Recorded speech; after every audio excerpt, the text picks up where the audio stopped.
Des millions, des milliards de gestes écœurants, lamentables, dégoûtants, perpétrés contre elles, toujours la même sombre et lourde ritournelle, systématiquement, patriarcalement. Elles ont ce courage incroyable de vivre sans se révolter, dans ce monde misogyne où tout est dangereux, depuis bébé, gamine, où elles savent ce que c'est, se faire suivre. Le MeToo qu'elles ont créé fut leur secours, et doit le rester, absolument. La parole est leur arme. Ils affirment que ce sont des folles, des tricheuses. Ils s'épouvantent tout autour. Chacun d'eux est coupable, de toute façon. Ou il a mal agi, ou il a fait silence sur ce qui s'est passé, ces répétées souffrances infligées aux femmes. Complices, pour de bon. Ces tristes menteuses, accablant les violeurs présumés, les hommes veulent les dénoncer. C'est trop facile, qu'elles cessent d'attaquer sans raison valable, disent les cogneurs, les tueurs, épaulés par ceux qui les soutiennent, ceux qui trouvent fort noble leur domination, qui mentiront aussi, ou qui lapideront, qui pensent pouvoir s'appuyer sur cette haine. Ils ne le pourront pas, la société progresse. Si ce mot te fait peur, pense à tes grands-parents. Tu sais très bien que ce n'était pas mieux avant. Ta détestation est ta plus grande faiblesse. Toi qui crois qu'elles mentent, qu'elles font semblant, pour gagner de l'argent ou pour une autre cause, ton imagination peut se montrer grandiose. Crois-tu les hommes qui se disent innocents? Il semblerait que oui, et ce n'est pas normal. Dans ce patriarcat qui massacre les dames, les petites filles, bêtement tu proclames qu'elles créent des mensonges pour faire du mal. Tu vois le paradoxe? Tu notes l'écart démentiel, délirant, entre ta foi en eux et ta méfiance envers elles? Vertigineux, c'est le mot. Ce système n'est qu'un cauchemar, mais qui fonctionne. Peut-être pas pour longtemps, la destruction arrive. Elles viennent à deux, si j'ai bien compris.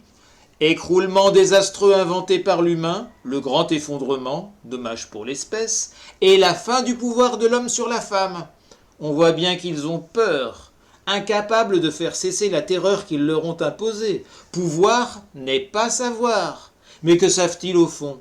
Garde une pensée pour la femme offensée, maltraitée puis tuée chez ces êtres qu'on appelle les talibans. Nous avons ici, chez nous, les mêmes croyants. Ils ont la même foi. Testicules d'abord, la femme à la cuisine, sans faire de bruit, absente du pouvoir, apaisant leurs envies quand et comme ils le veulent. Ils tâchent leur corps.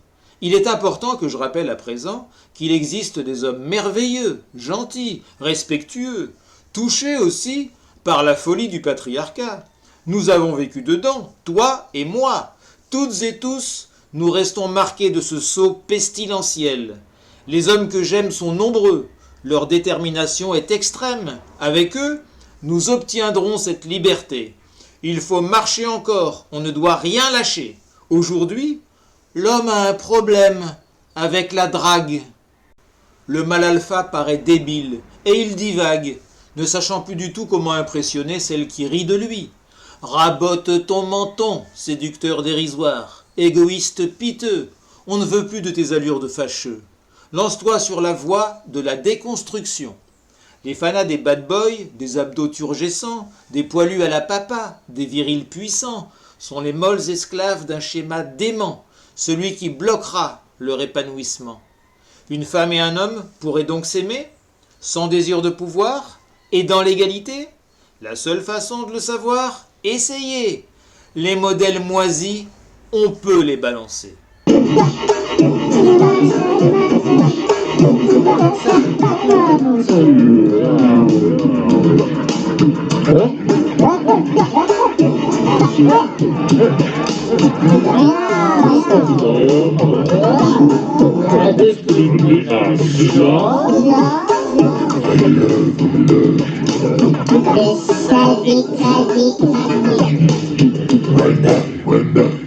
La discrimination est l'œuvre des sadiques.